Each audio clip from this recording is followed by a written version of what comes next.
दसांगे 4 साला निर्वैर दी जिस दी जान जो है बोरवेल च अटकी हुई है। जिंदगी अते मौत की लड़ाई निर्वैर लड़ रहा है। अंबाला च बोरवेल च फसे निर्वैर की पहली तस्वीर भी हुण सामने आ चुकी है।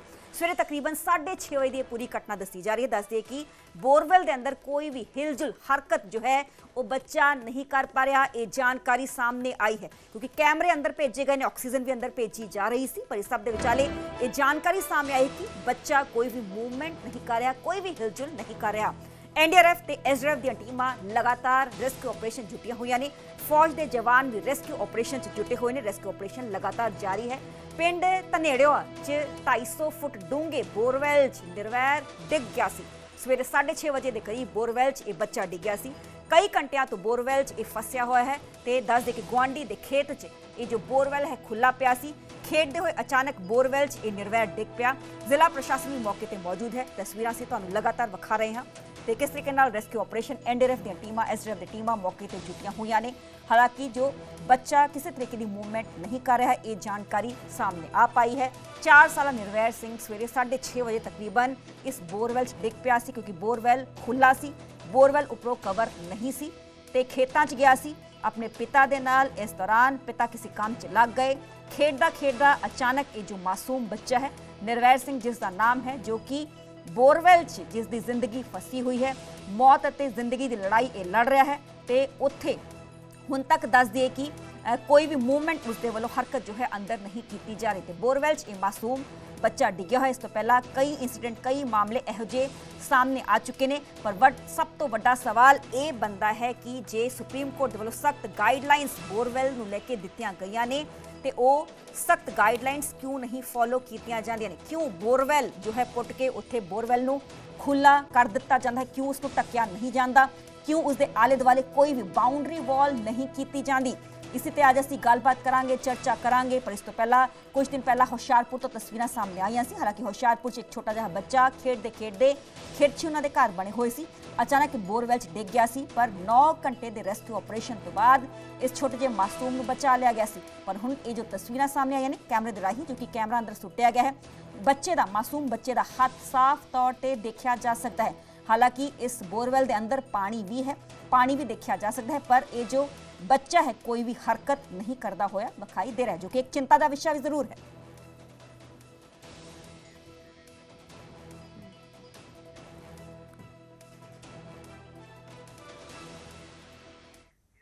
ते 4 साला जो बच्चा निर्वैर है जिंदगी और मौत की लड़ाई लड़ रहा है। तो तुहानूं एक एक करके इंसीडेंट दसांगे। इस तो पहला किहड़े-किहड़े इंसीडेंट हुण तक सामने आ चुके हैं। हालांकि कई इंसीडेंट इहो जिहे सामने आ चुके हैं। छोटे छोटे बच्चे बोरवेल खुले होंदे ने, उस अचानक डिग जाते हैं। तो प्रिंस कुमार हरियाणा 2006 का पूरा मामला, काफ़ी चर्चित ये पूरा मामला है। तो बोरवेल च डिग्या सी, 60 फुट डूंगा ये बोरवेल सी। तो उम्र इस बच्चे की प्रिंस की 6 साल सी। हालांकि हल्दाहेड़ी कुरुक्षेत्र की पूरी घटना सी 2006 च वापरी सी।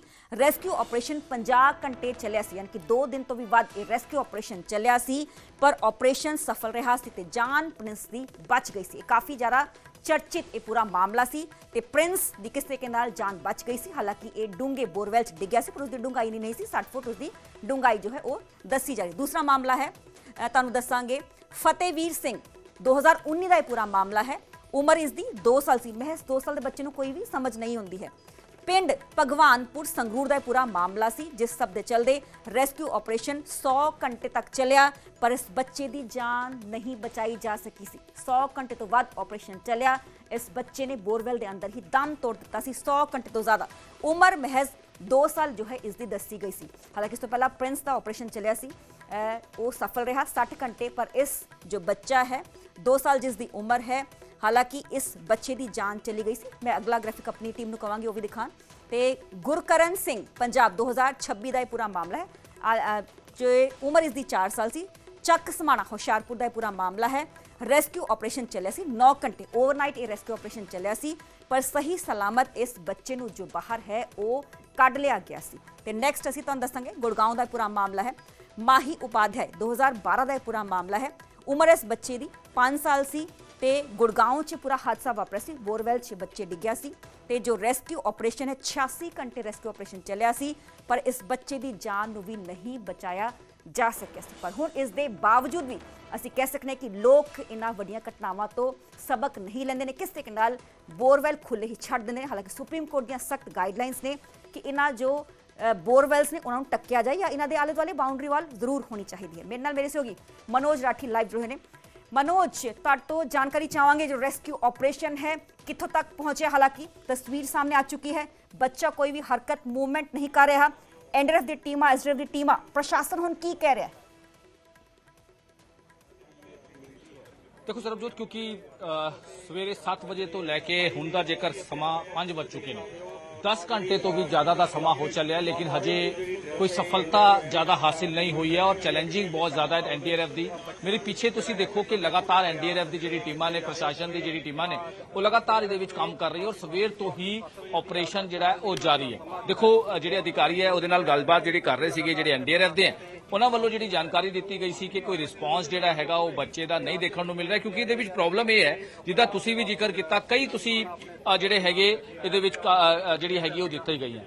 थोड़ा जिहा बाबू साइड हो जाओ। ते इहदे विच 2-3 चीज़ों का जिहड़ा हैगा जिक्र किया गया, जिहदे विच देखो पहला तुसी गल कीती, पहला सब तो पहला प्रिंस की गल कर ली करीब 20 साल पहला। दूजी तुसी फतेह सिंह की गल की 2019 दे विच, कई हुशियारपुर की गल की, हरियाणा की गल की, चंडीगढ़ के विच भी होया सेक्टर 32 दे विच एक, लेकिन कई केसां दे विच एनडीआरएफ वालों सफलता हासिल हुई, कई दे विच अनफॉर्चुनेट बच्चों की मौत हुई 2 साल 3 साल 4 साल। लेकिन अज फिर एक बड़ा हादसा होया है, नुकसान होया है, जिस करके एक सबक देखो पहला नहीं लिता गया। लोगों की एक लापरवाही, असी लोगों की जी लापरवाही जरूर कहांगे कि पिछले केसिस नूं देख के भी लोगों की जी हैगी है वो जिहड़े इस तरह के काम किए गए। बोरवेल नूं लैके एक प्रोसीजर होता है, परमिशन होंदी है, पूरी परमिशन होंदी है, कोर्ट की गाइडलाइन भी बनाई हुई है, लेकिन उसके बावजूद जिहड़े भी लोग इस तरह की चीजें हैं, क्योंकि देखो जब बोरवेल किया जाता है, टेक्निकली असीं समझण की कोशिश की है कि जब बोरवेल किया जाता है तो उसनूं कितना भी जिहड़ा डीपली है उहदे हिसाब नाल उहदे उपर जाली जिहड़ी हैगी है वो लाई जाती है, जो कि जरूरी होंदी है। इहदी परमिशन तो बाद ही ये सारी नॉर्म्स जिहड़े हैगे तुहानूं पूरे करने होंदे। लेकिन ये जिहड़ा इत्थे अज सवेरे हादसा होया है, इसनूं एक सिंपल बोरे दे नाल, यानी एक बोरी, छोटी जी कट्टा एक बोरी दा, ਉਹਦੇ ਨਾਲ ਉਹਨੂੰ ਢਕਿਆ ਹੋਇਆ ਸੀਗਾ ਔਰ ਬੱਚਾ ਜਿਹੜਾ ਛੋਟਾ 4 ਸਾਲ ਦਾ ਮਾਸੂਮ ਇੱਥੇ ਆਪਣੇ ਪਿੰਡ ਇੱਥੇ ਪਿੰਡ 'ਚ ਰਹਿੰਦਾ ਔਰ ਆਪਣੇ ਖੇਤਾਂ ਦੇ ਵਿੱਚ ਆਪਣੇ ਫਾਦਰ ਸਾਹਿਬ ਨੂੰ ਦਾਦਾ ਜੀ ਦੇ ਨਾਲ ਮਿਲ ਕੇ ਆਇਆ ਸੀਗਾ ਆਪਣੇ ਫਾਦਰ ਨੂੰ ਬ੍ਰੇਕਫਾਸਟ ਦੇਣ ਵਾਸਤੇ, ਕਿਉਂਕਿ ਉਹਦੇ ਫਾਦਰ ਸਵੇਰ ਤੋਂ ਹੀ ਖੇਤਾਂ ਦੇ ਵਿੱਚ ਕੰਮ ਕਰ ਰਹੇ ਸੀਗੇ। ਉਹਨਾਂ ਨੂੰ ਨਹੀਂ ਪਤਾ ਸੀਗਾ ਕਿ ਇੰਨਾ ਵੱਡਾ ਹਾਦਸਾ, ਇੰਨਾ ਵੱਡਾ ਨੁਕਸਾਨ ਉਹਨਾਂ ਦਾ ਹੋ ਜਾਏਗਾ ਕਿ ਉਹਨਾਂ ਦਾ 4 ਸਾਲ ਦਾ ਮਾਸੂਮ। ਹੁਣ ਸਾਰਿਆਂ ਦੀ ਨਜ਼ਰਾਂ इस ऑपरेशन ते टिकी हुई है, सारियां दी नजर इस ऑपरेशन ते टिकी हुई है कि आखिर कद उन्हां दा मासूम बच्चा, कद छोटा निर्वेल इत्थों निकलेगा, उन्होंने कढ़िया जाएगा, क्योंकि देखो बहुत जरूरी हो जाता है, क्योंकि बहुत चैलेंजिंग है एनडीआरएफ वास्ते भी, एसडीआरएफ वास्ते, प्रशासन वास्ते, क्योंकि उन सारियां दी नजर इहदे ते टिकी हुई है, क्योंकि देखो समा बहुत ज्यादा हो चुका है और एक भी चैलेंजिंग ये है 10 घंटे तो ज्यादा का समा हो चुका है। मनोज, तुसीं साडे नाल लगातार जुड़े रहो, तस्वीरां तुसीं सानूं लगातार विखाउंदे रहो। साडे नाल जो मेहमान ने जुड़ चुके हैं, हरनीत ओबरॉय वकील ने हाई कोर्ट के। सर स्वागत है न्यूज़ 18 पंजाब हरियाणा हिमाचल से। साडे नाल जुड़े हुए हैं वीरेंद्र चौहान, हरियाणा बीजेपी के आगू ने। वीरेंद्र चौहान जी, आपका भी न्यूज़ 18 पंजाब हरियाणा पे बहुत बहुत स्वागत है। वीरेंद्र चौहान जी, सबसे पहले मेरा सवाल आपसे, सुप्रीम कोर्ट की सख्त गाइडलाइंस के बावजूद इतनी बड़ी लापरवाही, कितने बच्चे और अपनी जानें देंगे? निश्चित तौर पर ये हम सब के लिए चिंता का विषय भी है, ये दुखद स्थिति भी है कि अदालती निर्देश भी हैं, सरकार के निर्देश भी हैं और बहुत सारे लोग वो अभी भी इस तरह की लापरवाहियां कर रहे हैं, क्योंकि एक एक इंडिविजुअल पर प्रतिपल नजर रखना संभव नहीं होता। ये मामला तो 2 तरह से ही टैकल होगा। आने वाले दिनों में इसके उपायों पर भी और विस्तार से चर्चा करनी पड़ेगी हमें, क्योंकि घटनाएं गाहे बगाहे हो रही हैं, रुक नहीं रही। ये हो सकता है कि कभी कभार थोड़े अंतराल के बाद हों और उन घटनाओं से लोग सीख नहीं ले रहे हैं। इंडिविजुअल्स के जागरूक होने का मामला है। जिस खेत में बोरवेल खोदा जा रहा है या किसी मकान में, खेत में बोरवेल बनाया जा रहा है, उस के जो खोदने वाले, उसको बनाने वाले, उन लोगों को इसका अर्थ ये है कि उनको खुद इस बात की चिंता नहीं है, इतने वो संवेदनशील नहीं है कि जो बोरवेल खोदा गया, मान लीजिए उपयोग नहीं हो रहा, गलत खुद गया, उसको बंद कर दिया जाए। क्योंकि सबसे पहले जिन पर खतरा मंडराने की का अंदेशा है वो खुद पे ही है। वो उसी परिवार के बच्चे होंगे या अड़ोस पड़ोस के बच्चे होंगे। तो हम इतने लापरवाह हो गए हैं, हम जब मैं कहता हूं नागरिक हमारे, कि वो इस बेसिक सी चीज को भी समझ नहीं रहे हैं। आप अपने घर में गड्ढा खोद रहे हैं, आवश्यकता के लिए खोद रहे हैं, बोरवेल बना रहे हैं, नलकूप लगाने के लिए बना रहे हैं, तो आपको ये ध्यान रखना ही पड़ेगा और व्यक्तिगत तौर पर ध्यान रखना पड़ेगा कि आप अपने बच्चों को उसमें कुर्बान करने के लिए नहीं बना रहे हैं, अड़ोस पड़ोस के बच्चों का जीवन दांव पे लगाने के लिए नहीं बना रहे हैं। सरकार के निर्देश निश्चित तौर पर हैं और उनसे लोगों को अवगत कराने की कोशिशें भी लगातार होती ही हैं, लेकिन जागना तो अंततः व्यक्ति को पड़ेगा, समाज को पड़ेगा। उसमें सरकार की क्या भूमिका हो सकती है उस पर और गहरे से मंथन करेंगे इस घटना के बाद। फिलहाल चुनौती मेरे ख्याल से ये है कि वहां जो हमारी अलग अलग एजेंसीज हैं, चाहे एनडीआरएफ है, एसडीआरएफ है, वहां की लोकल पुलिस है, और क्योंकि अंबाला की घटना है वहां सेना भी हमारे पास एकदम नजदीक होती है, तो ये सब मिलकर के कोऑर्डिनेशन में इस ऑपरेशन को चला रहे हैं। आइए प्रार्थना करें कि इनके प्रयास को बचाया जा सके। ठीक है, ठीक है। हनीता ओबरॉय जी, ਸੁਪਰੀਮ ਕੋਰਟ ਦੀ ਗਾਈਡਲਾਈਨਸ ਕੀ ਹੈ ਬੋਰਵੈਲ ਨੂੰ ਲੈ ਕੇ? ਤੁਹਾਡੇ ਤੋਂ ਵਿਸਥਾਰ ਨਾਲ ਸਮਝਣਾ ਚਾਹਾਂਗੇ। ਇਸ ਦੇ ਬਾਵਜੂਦ ਵੀ ਲਾਪਰਵਾਹੀ ਹੋ ਰਹੀ ਹੈ। ਮੈਮ 2006 ਤੋਂ ਬਾਅਦ 2011 ਦੇ ਵਿੱਚ ਸੁਪਰੀਮ ਕੋਰਟ ਗਾਈਡਲਾਈਨਸ ਦਿੰਦੀ ਹੈ 141 ਆਰਟੀਕਲ ਦੇ ਵਿੱਚ। What are the guidelines ma'am? Initially ma'am ਇਹ ਦੋ ਤਰੀਕੇ ਨਾਲ ਪੜੀਆਂ ਜਾਂਦੀਆਂ ਨੇ। ਠੀਕ ਹੈ। ਇਹਨੂੰ ਦੋ ਤਰੀਕੇ ਨਾਲ ਕਿਵੇਂ ਪੜਿਆ ਜਾ ਸਕਦਾ ਹੈ? ਇੱਕ ਚੀਜ਼ ਹੈ ਇਸ ਚੋਂ, first are responsibilities of the one, responsibilities ਉਹਨਾਂ ਦੀ ਜਿਹੜੇ ਬੋਰ ਕਰ ਰਹੇ ਨੇ। ਠੀਕ ਹੈ। ਸੈਕੰਡ, ਕਿੰਨੇ ਬੋਰ ਨੇ? ਓਵਰਆਲ 27 ਮਿਲੀਅਨ ਬੋਰਸ ਹੈਗੇ ਆ ਹਲੇ ਇੰਡੀਆ ਦੇ ਵਿੱਚ ਜਿਹੜੇ ਬੋਰਸ ਹੋਏ ਨੇ। ਅੱਛਾ। ਇਨ ਟੋਟੈਲਿਟੀ। ਤੇ ਮੈਮ ਉਹਦੇ ਚ ਕੀ ਹੈ ਕਿ ਕਿਸ ਤਰੀਕੇ ਨਾਲ ਬੋਰ ਕਰਨ ਤੋਂ ਬਾਅਦ, ਪਹਿਲਾਂ ਬੋਰ ਕਰਨਾ ਕਿਹੜੀ ਏਜੰਸੀ, ਮਤਲਬ ਜਿਵੇਂ ਆਪਾਂ ਕਹਿੰਦੇ ਆ ਵੀ ਆ ਪਾਰਟਿਕੂਲਰ ਲੋਕ ਨੇ ਕੁਛ ਇਹ ਬੋਰ ਕਰਨਗੇ, ਬੋਰ ਕਰਨ ਵਾਲੀ ਇੱਕ ਟੀਮ ਆਉਂਦੀ ਹੈ, ਤਾਂ ਉਹਨਾਂ ਨੂੰ ਪਰਮਿਸ਼ਨ ਲੈਣੀ ਪਏਗੀ। ਉਹ ਇਸ ਤਰ੍ਹਾਂ ਨਹੀਂ ਹੈ ਕਿ ਉਹ ਕੋਈ ਸਵੇਰੇ ਕੰਮ ਖੋਲ ਲੈਣ ਬੋਰ ਕਰਨ ਦਾ ਤੇ ਉਹ ਬੋਰ ਕਰਨਾ ਸ਼ੁਰੂ ਕਰ ਦੇਣ, ਏਦਾਂ ਨਹੀਂ। ਫਿਰ 15 ਡੇ ਪ੍ਰਾਇਰ ਨੋਟਿਸ ਹੋਊਗਾ ਡੀਸੀ ਨੂੰ ਬਿਫੋਰ ਡ੍ਰਿਲਿੰਗ। ਉਸ ਤੋਂ ਬਾਅਦ ਕੰਪਲਸਰੀ ਰਜਿਸਟ੍ਰੇਸ਼ਨ ਹੋਏਗੀ ਜੀ ਉਹਨਾਂ ਦੀ ਕੰਪਨੀ ਦੀ ਹੈ, ਜੋ ਵੀ ਉਹਨਾਂ ਦਾ ਬ੍ਰਾਂਡ ਹੋਏਗਾ। ਉਸ ਤੋਂ ਬਾਅਦ ਸਾਈਨ ਬੋਰਡ ਲੱਗੇਗਾ, ਬਾਰਡ ਵਾਇਰ ਲੱਗੇਗੀ ਜਿੱਥੇ ਉਹ ਬੋਰ ਕਰ ਰਹੇ ਨੇ। ਤੇ ਫਿਰ ਉਸ ਤੋਂ ਬਾਅਦ ਇੱਕ ਪਲੇਟਫਾਰਮ ਬਣੇਗਾ, ਠੀਕ ਹੈ, ਜਿਹਦੇ ਅਰਾਊਂਡ ਬੋਰ ਹੋਣਾ। ਇਨ ਆਰਡਰ ਟੂ ਨੋ, ਜਿਵੇਂ ਆ ਅਸੀਂ ਦੇਖ ਰਹੇ ਹਾਂ ਹੁਣੇ ਨਿਰਵੈਰ ਵਾਲਾ, ਠੀਕ ਹੈ, ਇਹ ਬਿਲਕੁਲ ਪਤਾ ਹੀ ਨਹੀਂ ਲੱਗ ਰਿਹਾ, ਮਿੱਟੀ ਦੇ ਵਿੱਚ ਕੱਲਾ ਬੋਰੀ ਉੱਤੇ ਰੱਖੀ ਹੋਈ ਹੈ, ਨਾ ਉਹ ਪਲੇਟਫਾਰਮ ਬਣਿਆ ਹੋਇਆ, ਨਾ ਬਾਰਡ ਵਾਇਰ ਹੈ, ਨਾ ਕੁਝ ਹੋਰ ਹੈ। ਉਹ ਚੀਜ਼ ਹੋਣੀ ਬਹੁਤ ਜ਼ਰੂਰੀ ਸੀ। ਫਿਰ ਉਸ ਤੋਂ ਬਾਅਦ ਸਾਈਨ ਬੋਰਡ ਲੱਗਣਾ ਜ਼ਰੂਰੀ ਸੀਗਾ। ਮੈਂ ਤੁਸੀਂ ਕਹਿ ਰਹੇ ਹੋ ਕਿ ਪ੍ਰੋਪਰ ਇਹ ਪੂਰਾ ਪ੍ਰੋਸੀਜਰ ਹੈ, ਉਸਨੂੰ ਫੋਲੋ ਕਰਨਾ ਚਾਹੀਦਾ ਹੈ। ਠੀਕ है ओबरॉय जी, मैं ਤੁਹਾਡੇ ਕੋਲ ਆਵਾਂਗੀ। ਸਾਡੇ ਨਾਲ कॉलर जुड़ चुके हैं विजेंद्र धर्मशाला तो। जी विजेंद्र जी, क्या कहना चाहेंगे आप? मैं ये कहना चाहूंगा इसके लिए इतना सख्त कानून क्यों नहीं बनाते जो रोज एक्सीडेंट हो रहे हैं। मैं टीवी देख रहा था जी, ठीक है, इसके लिए तो हाँ जी ठीक है, बहुत बहुत शुक्रिया।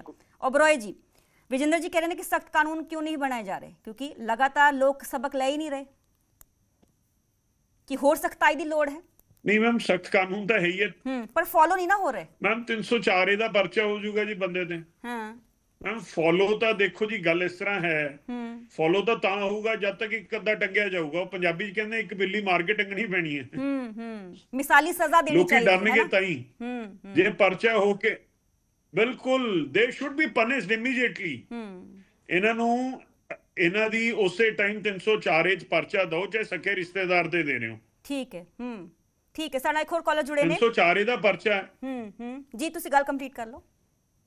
304 ਦਾ ਪਰਚਾ ਮੈਮ, ਜਿਸ ਬੰਦੇ ਤੇ ਇਹ ਅਫੈਂਸ ਹੈ, ਜਿਹਦੀ ਪ੍ਰਾਪਰਟੀ ਦੇ ਵਿੱਚ ਇਹ ਹੋਇਆ, ਜੋ ਰਿਸਪੌਂਸਿਬਲ ਹੈ, ਉਸ ਤੇ 304 ਦਾ ਪਰਚਾ ਹੋਣਾ, ਜੋ ਕਿ ਹੁਣ 106 ਹੈ BNSS। ਅੱਛਾ, ਡੈਥ ਡਿਊ ਟੂ ਨੈਗਲੀਜੈਂਸ। ਤਾਂ ਮੈਮ ਜਦੋਂ ਸਜ਼ਾ ਭੁਗਤ ਕੇ ਬਾਹਰ ਆਊਗਾ, ਟ੍ਰਾਇਲ ਖਤਮ ਹੋਣ ਤੋਂ ਬਾਅਦ ਤਾਂ ਸਿੱਖਿਆ ਮਿਲੂਗੀ ਨਾ। ਮਿਲੇਗੀ। ਠੀਕ ਹੈ, ਠੀਕ ਹੈ। ਸਾਡੇ ਕੋਲ ਕਾਲਰ ਜੁੜੇ ਹੋਏ ਨੇ ਮਨਜਿੰਦਰ ਸਿੰਘ ਬਾਗਾ ਪੁਰਾਣਾ ਤੋਂ। ਜੀ ਮਨਜਿੰਦਰ ਜੀ, ਜੀ ਤੁਸੀਂ ਆਪਣੀ ਗੱਲ ਰੱਖ ਸਕਦੇ ਹੋ ਮਨਜਿੰਦਰ। ਹੈਲੋ ਜੀ, ਤੁਸੀਂ ਆਪਣੀ ਗੱਲ ਰੱਖੋ।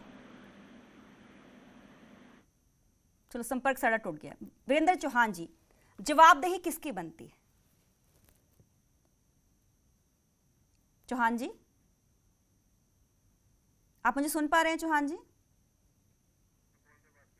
चलो, आई थिंक बिजी है गए हो। जी बिल्कुल। जी जी चौहान जी, जवाबदेही किसकी बनती है? मैं सुन पा रहा हूँ जी। जी जी, क्या प्रॉपर देखिए, अवेयरनेस मैंने आपको किसानों के मैंने अंदर पहले कहा, जो है? जी जी। मेरा ये कहना है कि किसी एक की जिम्मेदारी और जवाबदेही नहीं बनती किसी एक पक्ष हाँ। की। निश्चित तौर पर सरकार के स्तर पर और अधिक प्रयास करना बनता है जागरूक करने का लोगों को, और जिम्मेदारी नागरिकों की मुझे लगता है अंततः सबसे ज्यादा है। अच्छा। कानून है, कानून का प्रचार होता है, कानून की जानकारी लगातार दी ही जाती है। कानून मुझे पता नहीं था ये कहकर कोई नहीं बच सकता कि मैनू तो पता नहीं सी जी कि बोरवेल दे चारों पासे तारा लानी सी, मैनू तो पता नहीं सी कि इत्थे बोर्ड भी लगना चाहिए है, ये कह के कोई बच नहीं सकता। जो नियम है, कानून है, प्रावधान है, उनका सबको नागरिकों को पालन नहीं करना ही चौहान है। जी, ਤੁਹਾਨੂੰ नहीं लगता कि मिसाली सजा दी जानी चाहिए है? ਚਾਹੀ ਲੋਕ ਡਰਨਗੇ, है ना, कि ਅਸੀਂ बोरवेल खुला ਛੱਡ ਰਹੇ ਨੇ, ਕਿਸੇ ਦੀ ਜਾਨ ਤੇ ਭਾਰੀ ਪੈ ਸਕਦਾ है। मैं बिल्कुल वकील साहब की बात से, आपकी बात से सहमत हूं कि जो भी अपराध करता है, कानून को तोड़ता है, और कम से कम जिन मामलों में ऐसे प्राण जले जाते हैं, बच्चों का जीवन खतरे में पड़ता है, ऐसे मामलों में एग्जाम्पलरी पनिशमेंट जिसको कहते हैं, आप जिसको पंजाबी में कोई शब्द प्रयोग कर रहे हैं, मैं उसको ठीक से पकड़ नहीं पाया, उदाहरण बन जाए, नजीर बन जाए, ऐसी सजा मिलनी ही चाहिए। लेकिन ये आपको और मुझे मालूम है कि सजा देने का जो प्रावधान है, ये वकील साहब भी मुझसे सहमत होंगे, सजा किस अपराध के लिए क्या हो सकती है, उसके प्रावधान हमारी जो संहिताएं हैं उसमें पहले से मौजूद हैं, और सजा देने वाली अदालतें भी हैं, तो उसी फ्रेमवर्क में सजा दी जा सकती है। ठीक है, ठीक है। उस फ्रेमवर्क में एक काम ये करने का है कि ऐसे जो मामले आते हैं उनको फास्ट ट्रैक पे तीव्र गति से उनको निपटाया जाए। वो अपने आप में जुडिशरी की काम करने की गति, उसकी एफिशिएंसी पर चर्चा का विषय बन जाएगा। फिलहाल मैं समझता हूँ आज केवल चर्चा इस बात पर ज्यादा होनी चाहिए कि हम लोगों को जगाएं, आपका चैनल भी जगाए, मैं पार्टी के कार्यकर्ता के नाते जहां संभव हो इसके लिए काम करूं, सरकार के तमाम जो महकमे हैं जो प्रचार प्रसार का काम करते हैं, ठीक है, वे भी प्रचार प्रसार के लिए एक बार नए सिरे से मुहिम चलाएं। ठीक है चौहान जी, सर इस घटना के बाद ही जाग, जी जी, और ज्यादा जाग आपके साथ आज सर आजाद सिंह जुड़े हुए ने गुरदासपुर तो। जी आजाद सिंह जी, जी ਤੁਸੀਂ ਗੱਲ ਰੱਖੋ ਆਪਣੀ। ਆਜ਼ਾਦ ਸਿੰਘ ਜੀ देखो जी, ਅਸੀਂ ਨੇ ਪਹਿਲਾਂ ਤਾਂ ਇਹ ਅਰਦਾਸ ਬੇਨਤੀ ਕਰਦੇ ਹਾਂ ਕਿ ਇਹ ਬੱਚੇ ਦੀ ਜਿਹੜੀ ਜਾਨ ਆ ਉਹ ਬਚਣੀ ਚਾਹੀਦੀ ਆ। ਜੀ ਡੈਫੀਨਿਟਲੀ ਅਸੀਂ ਸਾਰੇ ਆਹੀ ਪ੍ਰੇ ਕਰ ਰਹੇ ਹਾਂ ਕਿ जो निर्वैर है सही सलामत बाहर निकले। बिल्कुल। तो दूसरी गल है, देखो 20-25 साल हो गए आ ਇਹੋ ਜਿਹੇ ਜਿਹੜੇ ਦੁਰਘਟਨਾਵਾਂ ਜਿਹੜੀਆਂ ਦਿਨੋਂ ਦਿਨ ਵਧਦੀਆਂ ਜਾਂਦੀਆਂ। ਅਜੇ ਥੋੜੇ ਦਿਨ ਹੀ ਪਹਿਲਾਂ ਜਿਹੜੀ ਆ ਹੁਸ਼ਿਆਰਪੁਰ ਜ਼ਿਲ੍ਹੇ ਵਿੱਚ ਇਹ ਘਟਨਾ ਵਾਪਰੀ ਜੀ। ਇਹ ਸਖਤ ਤੋਂ ਸਖਤ ਜਿਹੜੀ ਆ ਕਾਰਵਾਈ ਜਿਹੜੀ ਆ ਇਹ ਬੋਰ ਕਰਨ ਵਾਲਿਆਂ ਤੇ ਜਾਂ ਕਰਵਾਉਣ ਵਾਲਿਆਂ ਤੇ ਇਹ ਕਰਵਾਉਂਦੇ ਨੇ, ਭਾਵੇਂ ਕੋਈ ਆਪਣੇ ਪਿੰਡ ਦੇ ਵਿੱਚ ਕਰਵਾਉਂਦੇ ਜਾਂ ਕੋਈ ਸਰਕਾਰੀ ਆ, ਤੇ ਸਰਕਾਰੀ ਮੁਲਾਜ਼ਮ ਜਿਹੜੇ ਨੇ ਉਹਨਾਂ ਦੀ ਇਹ ਕਾਰਵਾਈ ਜਿਹੜੀ ਹੈ ਜ਼ਰੂਰ ਹੋਣੀ ਚਾਹੀਦੀ ਹੈ ਜਿਹੜੀਆਂ ਇਹੋ ਜਿਹੀਆਂ ਘਟਨਾਵਾਂ ਨੂੰ ਰੋਕਿਆ ਜਾ ਸਕੇ। ਫਿਰ ਇਹੋ ਜਿਹੇ ਜਿਹੜੇ ਪਰਚੇ ਆ, ਵੇਖੋ ਇੱਕ ਕਤਲ ਹੁੰਦਾ ਤੇ ਉਹਦੇ ਤੇ ਜਾਨ ਚਲ ਜਾਂਦੀ ਹੈ ਤੇ ਉਹਨੂੰ ਕਤਲ ਦਾ ਦਰਜਾ ਦਿੰਦੇ ਆ, ਤੇ ਉਹਦੇ ਉੱਤੇ ਜਿਹੜੀ ਧਾਰਾਵਾਂ ਲੱਗਦੀਆਂ ਨੇ ਇਹੋ ਜਿਹੀਆਂ ਧਾਰਾਵਾਂ ਲੱਗਣੀਆਂ ਚਾਹੀਦੀਆਂ ਜਦੋਂ ਕਿਸੇ ਬੱਚੇ ਦੀ ਬੋਰ ਦੇ ਦੇ ਕੇ ਜਾਨ ਜਾਂਦੀ ਹੈ। ਅੱਛਾ ਠੀਕ ਹੈ। ਸਖਤ ਤੋਂ ਸਖਤ ਕਾਨੂੰਨ ਜਿਹੜੇ ਆ ਇਹ ਕੋਈ ਬਦਲੇ ਕੋਈ ਕਾਨੂੰਨ ਬਣਾਉਣਾ, ਸਖਤ ਤੋਂ ਸਖਤ ਸਜ਼ਾਵਾਂ। ਬਾਕੀ ਜਿੱਥੇ ਵੀ ਬੋਰ ਹੁੰਦਾ, ਜੇ ਬੋਰ ਕਰਵਾ ਰਹੇ ਆ ਤੇ ਉਸ ਨੂੰ ਢੱਕਣ ਦਾ ਫਰਜ਼ ਕਿਹਦਾ ਬਣਦਾ, ਜਿਹੜਾ ਕਰ ਰਿਹਾ ਉਹ ਨਾ ਕਰੋ। जी जी, जिम्मेवारी सब दी बनती है ना कि जो बोर करवा रहा है कि उसको टक्या जाए, उसके आरे दुआरे कोई ना कोई तो फेंसिंग की जाए ताकि पता चल सके कि अगे डेंजर है ना, कि अगे बंदा ना जाए। जी बहुत बहुत शुक्रिया। साडे नाल एक होर कॉलर जुड़े हुए ने सुरिंदर कुमार शाहकोट तो। जी सुरिंदर जी की कहना चाहोगे? जी नमस्कार जी। जी नमस्कार। हाँ, ਤੁਹਾਡਾ ਬੜਾ ਧੰਨਵਾਦ ਨਿਊਜ਼ 18 ਨਿਊਜ਼ ਦਾ ਜੀ, ਤੇ ਜਿਹੜਾ ਕਿ ਤੁਸੀਂ ਇਦਾਂ ਦਾ ਲਾਈਵ ਪ੍ਰੋਗਰਾਮ ਪੇਸ਼ ਕਰਦੇ ਆ, ਔਰ ਇੰਨਾ ਵਧੀਆ ਪ੍ਰੋਗਰਾਮ ਸਾਰਿਆਂ ਦੇ ਨਾਲ, ਮਤਲਬ ਲੋਕਾਂ ਦੀ ਰਾਏ ਵੀ ਲੈਣੀ ਹੈ ਜੀ। ਬਹੁਤ ਤੁਹਾਡਾ ਧੰਨਵਾਦ ਜੀ। ਅੱਛਾ ਜੀ, ਹੁਣ ਮੈਂ ਆਉਣਾ ਤੁਹਾਡਾ ਮੁੱਦੇ ਤੇ ਜੀ। ਜੀ। ਦੇਖੋ ਜੀ ਜਿਹੜੇ ਬੋਰ ਕਰਦੇ ਆ ਨਾ ਉਹਨਾਂ ਦਾ ਵੀ ਜ਼ਿਆਦਾ ਕਸੂਰ ਆ ਜੀ। ਕਰਾਉਣ ਵਾਲਿਆਂ ਦਾ ਤਾਂ ਹੈਗਾ ਹੀ ਹੈਗਾ, ਕਰਨ ਵਾਲਿਆਂ ਦਾ ਜ਼ਿਆਦਾ ਕਸੂਰ ਆ। ਉਹਨਾਂ ਦਾ ਫਰਜ਼ ਬਣਦਾ ਭਾਜੀ ਸਾਨੂੰ 500 ਇੱਟ ਲਿਆ ਕੇ ਦਿਓ, ਸਾਨੂੰ 3 ਬੋਰੀਆਂ ਸਿਮਣੀਆਂ ਲਿਆ ਕੇ ਦਿਓ। ਉਹਦੇ ਲਾਗੇ ਜਾ ਕੇ 4 ਦੀਵਾਰੀ ਹੋਵੇ, ਉਹਨੂੰ ਉੱਚਾ ਕੀਤਾ ਜਾਵੇ, ਉਹਨੂੰ 2-3 ਫੁੱਟ ਉੱਚਾ ਕਰਕੇ ਉਹਦੇ ਤੇ ਢੱਕਣ ਮਤਲਬ ਲਾਇਆ ਜਾਵੇ। ਅੱਜ ਤੋਂ 25, 30, 40 ਸਾਲ ਪਹਿਲਾਂ ਜਿਹੜੇ ਖੂਹ ਹੁੰਦੇ ਸੀ ਨਾ, ਉਹਨਾਂ ਦੇ 4 ਚਫੇਰੇ 2-2 ਫੁੱਟ ਦੀਵਾਰ ਹੁੰਦੀ ਸੀ ਤੇ ਇਹਨਾਂ ਪਤਾ ਲੱਗਦਾ ਸੀ ਵੀ ਇੱਥੇ ਖੂਹ ਆ। ਠੀਕ ਆ ਜੀ। ਬਾਕੀ ਭੈਣ ਜੀ ਜਿਹੜਾ ਕਾਨੂੰਨ ਹੈ ਨਾ, ਇਹ ਕਾਨੂੰਨ ਸਿਰਫ ਨਾਂ ਜੀ, ਸਭ ਕਾਗਜ਼ਾਂ ਜਾਂ ਗੱਲਾਂ 'ਚ ਕਾਨੂੰਨ ਆ ਜੀ ਕਿ ਜੇ ਸਰਕਾਰਾਂ ਚਾਹਣ ਤੇ ਬਹੁਤ ਕੁਝ ਕਰ ਸਕਦੀਆਂ ਜੀ। ਕਾਨੂੰਨ ਜੇ ਸਹੀ ਤਰੀਕੇ ਨਾਲ ਹੋਵੇ ਤਾਂ। ਧੰਨਵਾਦ ਮੈਡਮ ਜੀ। ਠੀਕ ਹੈ, ਬਹੁਤ ਬਹੁਤ ਸ਼ੁਕਰੀਆ। ਹਨੀ ਤੋਬਰੋਏ ਜੀ, ਜ਼ਿੰਮੇਵਾਰੀ ਮੈਂ ਫਿਰ ਉਸੇ ਗੱਲ ਤੇ ਆਵਾਂਗੀ, ਕਿਸਾਨ ਦੀ ਬੰਦੀ ਹੈ ਜਿਸ ਦੇ ਖੇਤ 'ਚ ਬੋਰ ਹੋ ਰਹੇ ਨੇ, ਡਰਿਲਿੰਗ ਏਜੰਸੀ ਦੀ ਬੰਦੀ ਹੈ ਕਿ ਪ੍ਰਸ਼ਾਸਨ ਦੀ ਬੰਦੀ ਹੈ? ਜੇ ਕਿਤੇ ਪਤਾ ਲੱਗ ਜਾਏ ਕਿ ਬੋਰਵੈਲ ਖੁੱਲਾ ਹੈ, ਕੋਈ ਸ਼ਿਕਾਇਤ ਕਰ ਦੇ ਕਿ ਇੱਥੇ ਉਹ ਖੇਤ ਹੈ, ਇੱਥੇ ਬੋਰਵੈਲ ਖੁੱਲਾ ਹੈ, ਕਿਸ ਤਰੀਕੇ ਦੀ ਕਾਰਵਾਈ ਉਸ ਤੇ ਹੋ ਸਕਦੀ? ਮੈਮ ਸਭ ਤੋਂ ਪਹਿਲਾਂ ਇਹ ਜਿਹੜੀ ਡਰਿਲਿੰਗ ਏਜੰਸੀ ਹੈ ਉਹਦੀ ਰਿਸਪੌਂਸਿਬਿਲਟੀ ਬਣਦੀ ਹੈ। ਅੱਛਾ। ਮੇਜਰ ਵਰਕ ਉਹਦਾ, ਕਿਉਂਕਿ ਇਨੀਸ਼ੀਏਟ ਉਹਨੇ ਕਰਨਾ। ਠੀਕ ਹੈ। ਅਸੀਂ ਸਸਤੇ ਲੋਕਾਂ ਨੂੰ ਲਾ ਲੈਂਦੇ ਹਾਂ ਕੰਮ ਕਰਾਉਣ ਲਈ, ਉਹਨਾਂ ਕੋਲ ਲਾਇਸੈਂਸਿੰਗ ਅਥਾਰਟੀ ਕੁਝ ਹੁੰਦੀ ਨਹੀਂ, ਇਹ ਚੁੱਪ-ਚੁਪੀ ਤੇ ਆ ਕੇ ਕੰਮ ਕਰ ਜਾਂਦੇ ਨੇ, ਇਲੀਗਲ ਤਰੀਕੇ ਨਾਲ ਸਿਸਟਮ ਹੁੰਦਾ। ਠੀਕ ਹੈ। ਫਸਟ ਰਿਸਪੌਂਸਿਬਿਲਟੀ ਇਜ਼ ਦੇਅਰਸ, ਉਹਨਾਂ ਦੀ ਬਣਦੀ ਹੈ, ਡਰਿਲਿੰਗ ਏਜੰਸੀ ਦੀ। ਬਿਲਕੁਲ, ਡਰਿਲਿੰਗ ਏਜੰਸੀ। ਠੀਕ ਹੈ। ਸੈਕੰਡ ਮੈਮ, ਜੇ ਕੋਈ ਇਹੋ ਜਿਹਾ ਵਾਕਾ ਹੋ ਜਾਂਦਾ, ਕਿਉਂਕਿ ਇਹ ਇੱਕ ਪ੍ਰੋਜੈਕਟ ਹੈ, ਜਿਵੇਂ ਸਰਦਾਰ ਸਾਹਿਬ ਨੇ ਥੋੜੇ ਚਿਰ ਪਹਿਲਾਂ ਕਿਹਾ ਵੀ ਖੂਹ ਦੇ ਨਾਲ 4 ਦੀਵਾਰੀ ਹੁੰਦੀ ਸੀ, ਉਧਰੋਂ ਸਾਨੂੰ ਪਤਾ ਲੱਗ ਜਾਂਦਾ ਸੀ 3 ਫੁੱਟ ਦੀ ਕੰਧ ਤੋਂ ਕਿ ਆ ਸਾਹਮਣੇ ਖੂਹ ਆ। ਤਾਂ ਖੂਹ ਦੇ ਵਿੱਚ ਕੋਈ ਡਿੱਗੂਗਾ ਤਾਂ ਉਹਨੂੰ ਪਤਾ ਹੀ ਹੋਊਗਾ ਜੀ ਮੈਂ ਖੂਹ 'ਚ ਡਿੱਗਣ ਜਾ ਰਿਹਾ।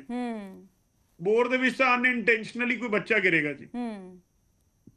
ਤਾਂ ਸੈਕੰਡ ਇਜ਼ ਜਿਹੜਾ ਬੰਦਾ